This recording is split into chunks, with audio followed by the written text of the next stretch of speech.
আসসালামু আলাইকুম। সুমাইয়াস কিচেনে সবাইকে স্বাগতম। আমি আজকে আপনাদের সাথে শেয়ার করব ভীষণ মজার একটি ভর্তা রেসিপি। আর এই ভর্তাটি করতে চুলার প্রয়োজন একদমই হবে না, মাত্র 5 মিনিটে এই ভর্তাটি করা যায়। আশা করি ভর্তা রেসিপিটি আপনাদের কাছে অবশ্যই ভালো লাগবে। ভালো লাগলে আমার চ্যানেলটি সাবস্ক্রাইব করে আমার সাথেই থাকবেন। আর এই ভর্তাটি হচ্ছে টমেটো ভর্তা। চলুন দেখে নেই এই টমেটো ভর্তাটি করতে কী কী লাগছে, পুরো প্রস্তুত প্রণালী। ভর্তাটি করার জন্য আমি এখানে আধা কেজি টমেটো নিয়েছি। আর এই টমেটোগুলো এরকম পাকা দেখে নিতে হবে, একদম লাল পাকা দেখে নিয়েছি। তারপর টমেটোগুলো ভালোভাবে ধুয়ে নিয়েছি, ধুয়ে পানিটা ঝরিয়ে নিয়েছি। আর এখন টমেটোগুলো কুচি করে নিচ্ছি। আর টমেটোগুলো যে একদম চিকন চিকন করে কুচি করতে হবে এমন কোনো কথা নাই, আবার বেশি মোটা করেও কাটবেন না। আমি যেভাবে কাটছি ঠিক সেভাবে কাটবেন, তারপর মুখটা ফেলে দিতে হবে। এই যে দেখুন, তো এইভাবে আমি সবগুলো টমেটো কুচি করে নিয়েছি। আর আপনাদেরকে একটু দেখিয়ে দিচ্ছি কীরকম হবে। এই যে দেখুন, তো সবগুলো টমেটো কুচি করা হয়ে গিয়েছে। এখন ধনেপাতা, কাঁচামরিচ আর পেঁয়াজ কেটে নিব। তো প্রথমে আমি কাঁচামরিচটা কেটে নিব।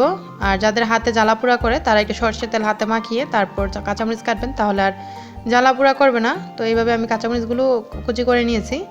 আর এখানে পেঁয়াজ নিয়েছি অর্ধেক পেঁয়াজ, মানে বড় সাইজের একটা পেঁয়াজের অর্ধেকটা নিয়েছি। তারপর টমেটোগুলো যেভাবে আমি কুচি করেছি ঠিক সেইভাবে আমি এই পেঁয়াজটাও কুচি করে নিচ্ছি। তারপর ধনেপাতাটাও কুচি করে নিচ্ছি। আর ধনেপাতাটা একটু চিকন করে কুচি করে নিলে ভালো হয়।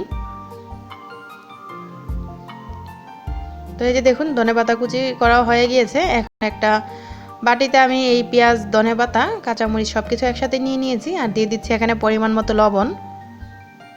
তারপর সব কিছু ভালোভাবে মাখিয়ে নিচ্ছি। আপনারা যারা মানে শুকনা মরিচ দিয়ে খেতে পছন্দ করেন তারা কিন্তু শুকনা মরিচ ভাজা কিংবা শুকনা মরিচটা টেলে এই ভর্তাটা করতে পারেন। তো আমি একদম চুলার ঝামেলা ছাড়াই এই ভর্তাটা করে দেখাচ্ছি, তাই শুকনা মরিচ দিয়ে করছি না। কাঁচামরিচ দিয়ে করলেও কিন্তু এটা খেতে ভীষণ মজার হয়।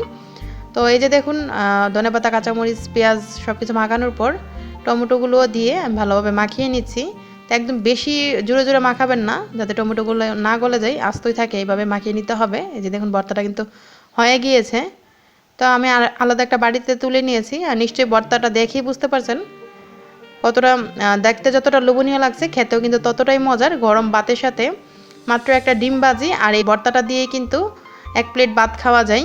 আশা করি আপনাদের কাছে রেসিপিটি অবশ্যই ভালো লাগবে। আর অনেকেই হয়তো এই টমেটো ভর্তাটা করতে পারেন, কিন্তু যাদের কাছে এই রেসিপিটি নতুন তাদের জন্য আমার আজকের এই রেসিপি।